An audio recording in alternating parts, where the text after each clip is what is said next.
Olá pessoal, tudo bem? Aqui é o Biratã Nogueira do Vida e Performance. Se você ainda não se inscreveu aqui no canal, clique no botão abaixo, ative a notificação e dê um like para o YouTube sugerir esse vídeo para outras pessoas.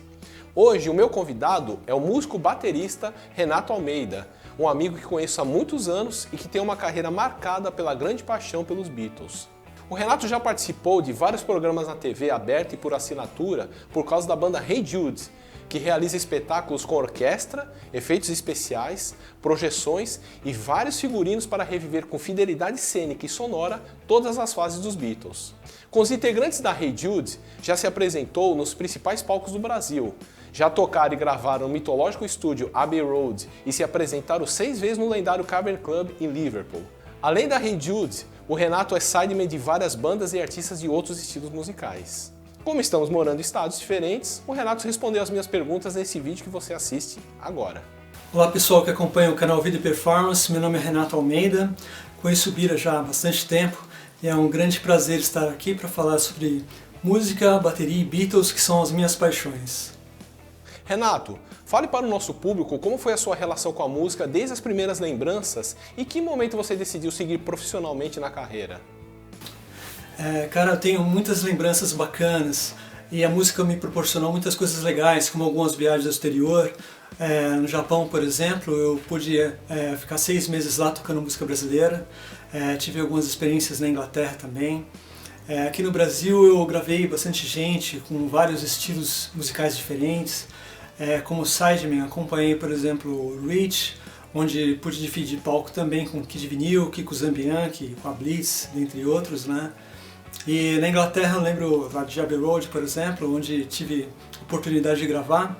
E ali é um templo do rock, né? Além de ser também um templo do cinema, muitas das trilhas sonoras de filmes famosos são gravados lá, né? E assim, das minhas lembranças assim, mais que eu lembro assim, lá atrás, eu lembro do meu pai, por exemplo, que ele gostava muito de escutar música.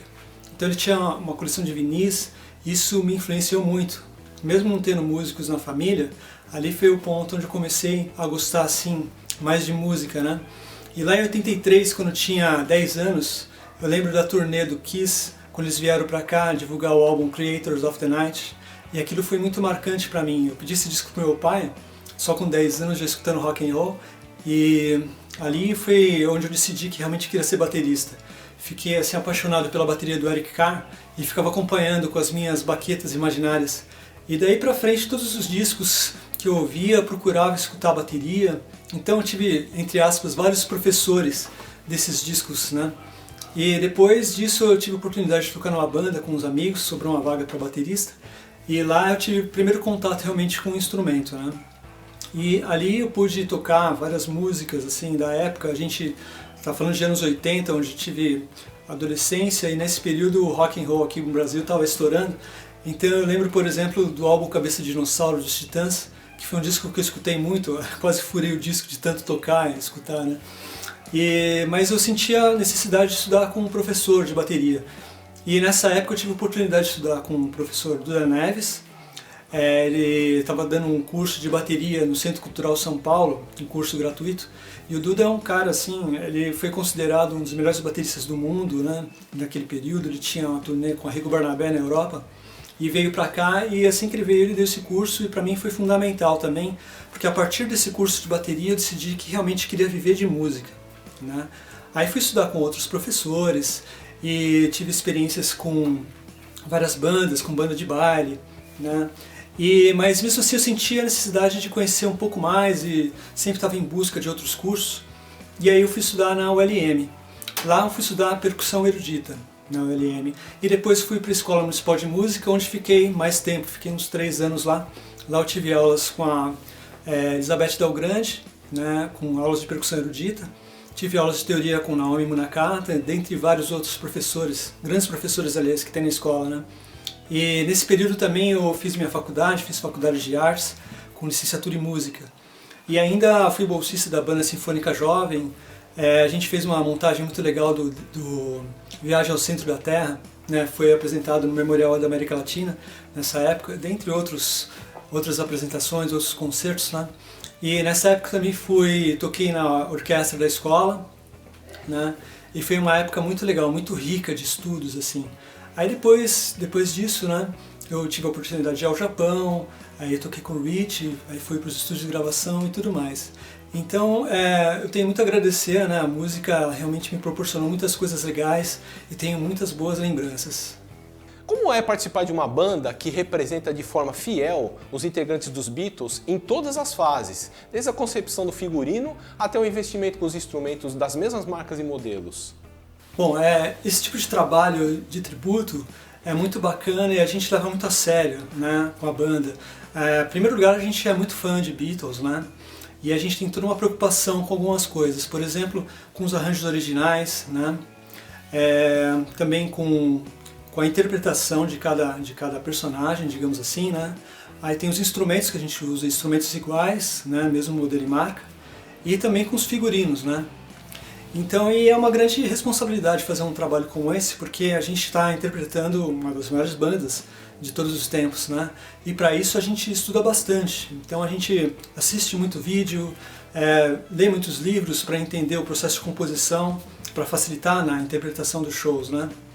E então a gente tem toda essa preocupação com os arranjos. Então tem alguns momentos, por exemplo, que o Paul, ao invés de tocar baixo, ele está tocando piano na gravação. A gente respeita isso. Aí o Paul, ele toca piano, como eram as gravações, e sei lá, por exemplo, o George Harrison está tocando baixo. E assim a gente segue a mesma sequência, né? Pensando nisso. E nas interpretações, por exemplo, o Ringo, ele tem um lance com o ombro, que quando ele vai atacar o prato, ele usa o ombro. E aí tem toda essa preocupação com isso. A gente tem a montagem da bateria também, que a gente segue mais ou menos o mesmo esquema, né? E o Ringo, ele é canhoto e toca como destro, então tem que ter essa preocupação com as frases. A maioria das frases começam com a mão esquerda, né? E além disso também a gente tem os instrumentos, que são das mesmas marcas e modelos, que a gente segue cronologicamente. Então são várias guitarras, vários contrabaixos. A bateria que usa a Ludwig é da década de 60, o que é muito legal, a sonoridade é muito próxima, né? E a gente também tem os figurinos, que são vários figurinos, né? E tem aqueles mais famosos, como os terninhos, que foram usados na primeira turnê, onde eles vieram tocar no Ed Sullivan, nos Estados Unidos, né? E a gente tem aquele terno, aquelas fardinhas do Sgt. Pepper's, da capa do álbum, e depois os figurinos mais espojados, lá no final, onde a gente tem os álbuns da A&B, Abbey Road, né? Que são aqueles figurinos onde a gente vê os cabelos mais compridos, barba, bigode, né? Então a gente segue tudo isso à risca, né? Todas essas etapas à risca, para a gente tentar proporcionar o máximo do que a gente pode conseguir de um show assim ao vivo dos Beatles, né? Para ter essa troca com o público. Então esse é o nosso grande objetivo. Em que momento vocês, como banda, foram percebendo que o projeto tomou uma proporção e que concorreria com outros artistas de renome o espaço nas principais casas de espetáculo do Brasil?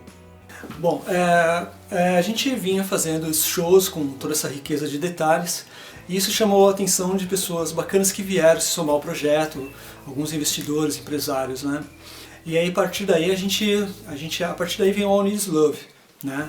E o All Needs Love ele já começa com um bom produto, que é o DVD que a gente gravou no Tom Brasil, na época chamava-se HSBC Brasil. É um DVD que tem um conceito visual muito bom, e a gente gravou lá um DVD triplo, né, um box de DVD. E esse DVD proporcionou muita coisa legal, abriu muitas portas, né? A partir desse DVD a gente teve uma equipe bacana nos assessorando, uma equipe de marketing digital. A gente também estava com assessoria de imprensa, que abriu várias portas para vários programas de grande repercussão. E, consequentemente, isso foi abrindo portas também em grandes casas de espetáculo no país, né? E a gente estava dividindo palcos nas programações, né? Com artistas bacanas, né? Por exemplo, tem o Quilômetro de Vantagem em Belo Horizonte, que é uma casa de espetáculo grande, que na época se chamava Chevrolet Hall. E a gente estava na programação junto com o Ringo Starr, né? A gente estava tocando e semanas depois ele tocou lá. Então isso foi muito legal. E a gente tinha uma equipe bacana também nos assessorando na estrada, com assim, grandes técnicos de som, Rhodes, que nos acompanhavam. Então tudo isso, assim, eu acho que principalmente o conceito visual foi muito importante para a gente poder dividir essas casas de espetáculos com grandes artistas aqui do Brasil e inclusive de fora. Renato, você pode comentar pra gente como foi a sensação de tocar no Rock in Rio e também no lendário Cavern Club em Liverpool? Cara, tem aí duas experiências assim inesquecíveis, bicho. Fazer esses shows no Rock in Rio e essas experiências na Inglaterra, como por exemplo o Cavern Club. No Rock in Rio foi demais, a gente fez alguns shows lá e a gente fez assim já a abertura do festival, assim, não bem a abertura, mas assim a abertura de divulgação da Rock Street, que foi onde a gente tocou. Foi um show fechado para poucas pessoas, inclusive o Medina, que é o criador do festival do Rock in Rio, estava lá presente e foi muito gratificante, foi muito legal. Aí no festival a gente representou aquele show dos Beatles, que é chamado de Rooftop Concert, que é aquele último show que eles fizeram em cima do prédio. Então eles fizeram um palco especial pra gente, reproduziram um prédio com um palco exclusivo, onde a gente tocava às tardes lá. A gente fez 3 apresentações no Rock in Rio.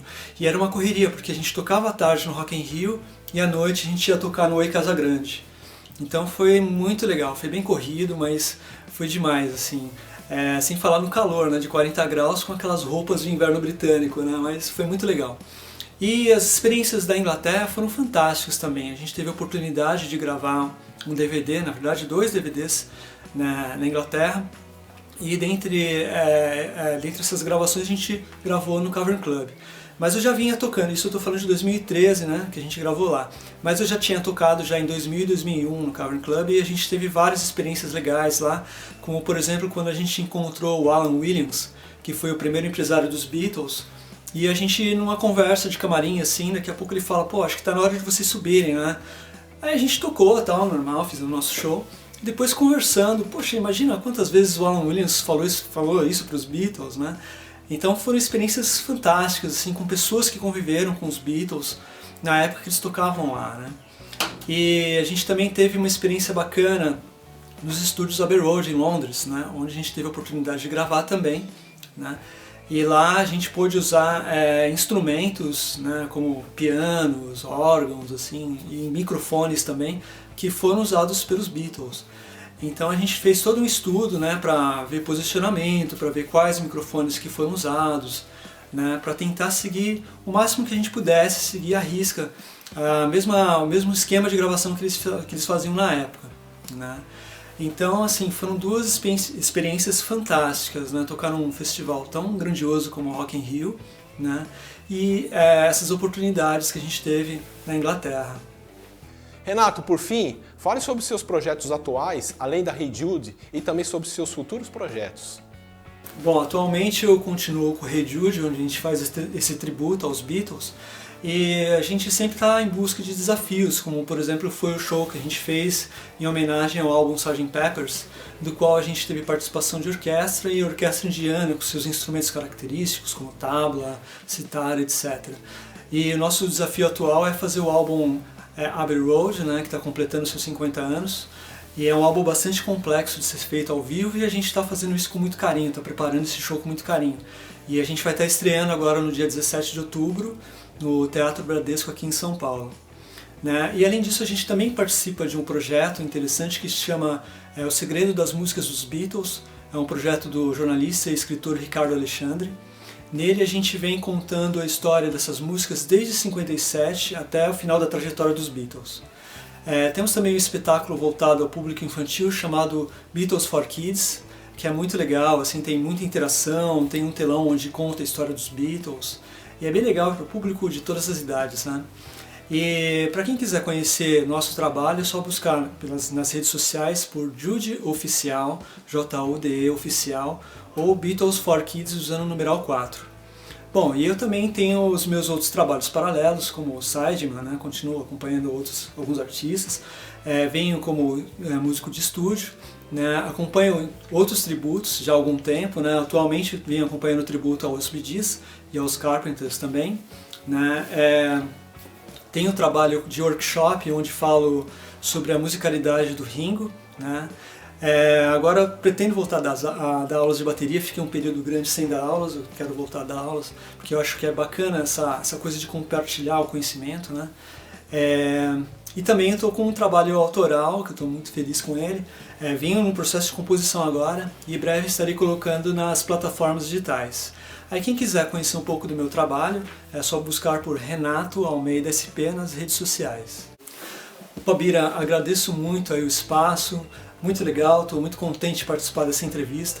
Agradeço também ao pessoal que acompanha o canal Vida e Performance, é muito bacana ter canais assim com conteúdo, inclusive eu venho acompanhando também.